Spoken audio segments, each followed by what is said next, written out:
Huh? I understand, so the claim is anyone who is on the continent of Africa belongs in South Africa, is that correct? Was not a visitor. No. South Africa is Africa.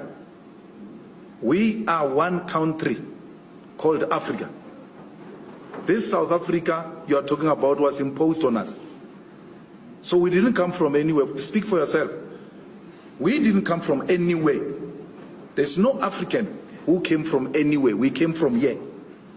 I mean, my Lord, I cannot come from the second bedroom in this house, and then I find you in another bedroom in the same house, and then you say I came from somewhere. In the same house. I didn't come from somewhere. I was sleeping on the other side. We're here. So, we are not visitors. We didn't come from anywhere. This is our continent. So in other words, someone who was born in Egypt, Nigeria, Malawi, Botswana, Zimbabwe, none of those people are visitors in South Africa. They belong here. It's their home.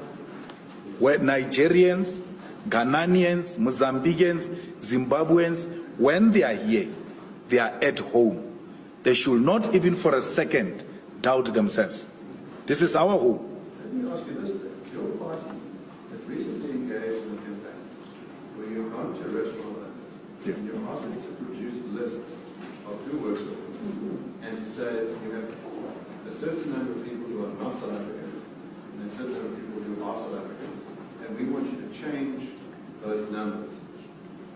Now, how do you reconcile what you just told us, which is that all people who are born in Africa are part of one house, but you want to say these people are different, and they should be fired from the restaurants they're working, they should be replaced with real South Africans. How do you reconcile? We've never said fired. So when you are in a court before my Lord, don't misrepresent facts. Nowhere have we ever said fire anyone. So we shouldn't lie. Please. My Lord, before we go to the continent, here in South Africa, if you get a job or a tender to go and do a road in Soweto, you are required to hire 30% or so of locals of Soweto. Yet you are a South African of Soweto.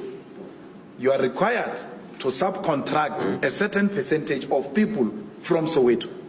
So because the locals at that space should not feel excluded, they should embrace the project, they should feel they must welcome the project, and they must protect it as their own.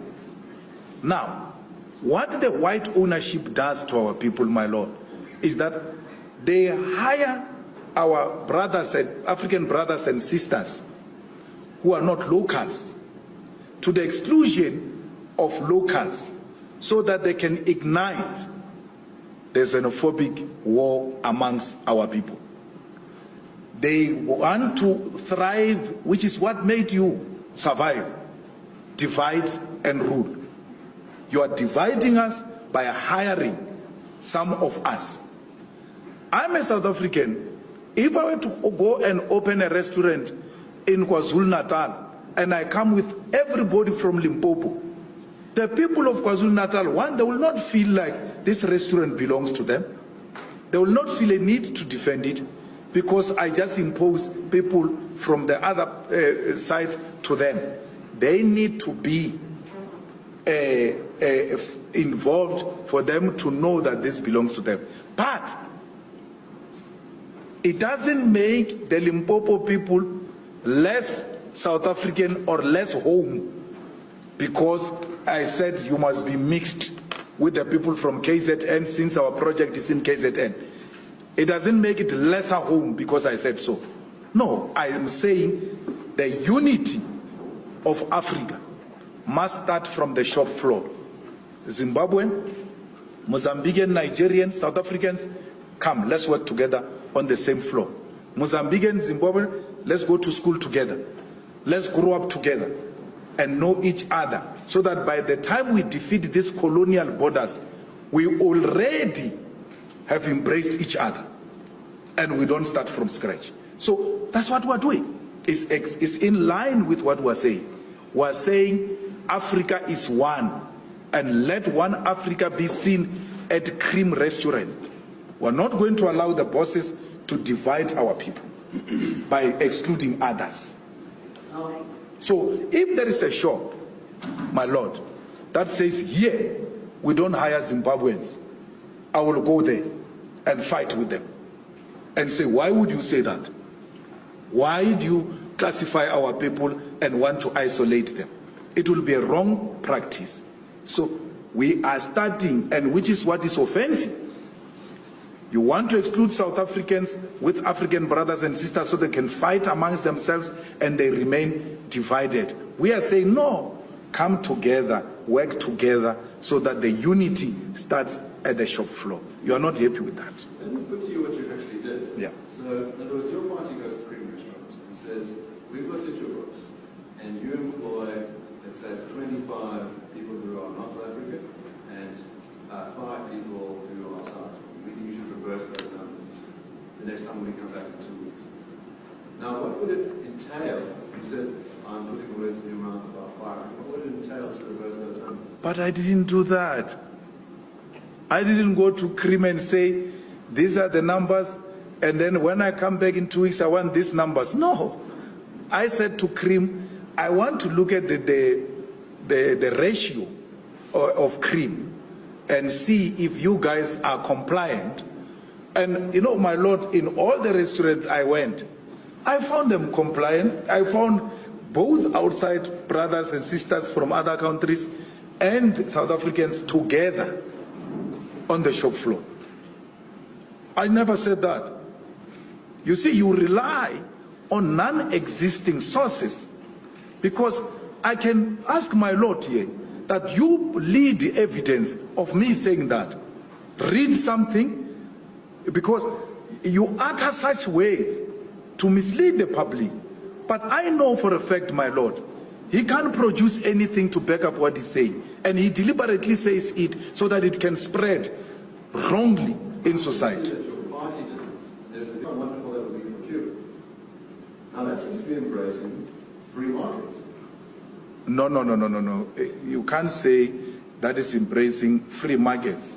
Under a communist or a socialist state, there's still an opportunity to develop the productive forces.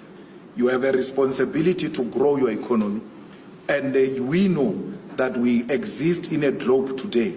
And for any economy, for it to survive, you require the like-minded forces, even if they are not found in your country, to come and work with you to develop the productive forces. Let's take, for instance, Cuba. What makes Cuba a free market state if it takes a decision to trade with a communist China? How is that free market? Because the two communist economies are working together to develop their own productive forces. So let's try and clarify what your idea is. When you say you want to lift the embargo, if communist countries trade with each other, in other words, the state owns the resources, the one country, the state owns the resources, the other, yes, they should be free to trade goods between each other. They will work together to make sure that they grow the economy of their own countries. Now, so in a socialist communist state, there is no preoccupation with the so-called trade, because in a capitalist society, that's what preoccupies your mouth. You're obsessed with trade, you're obsessed with profit. So in this context, we are obsessed with development of productive forces for the benefit of all. So trade encourages individualism, where individuals will have to thrive even above the state they belong to. We don't subscribe to that. We subscribe for the common good for all. Let's talk about that. So, from what I understand, the nature of communism, the nature of the manifesto is to say that the state must be the ultimate authority. Yes. And the state must be the ultimate custodian. Now, is it of just land or of other property as well? No, land. We own land. Yes, and that which is on top of the land belongs to you. But for you to develop that on top of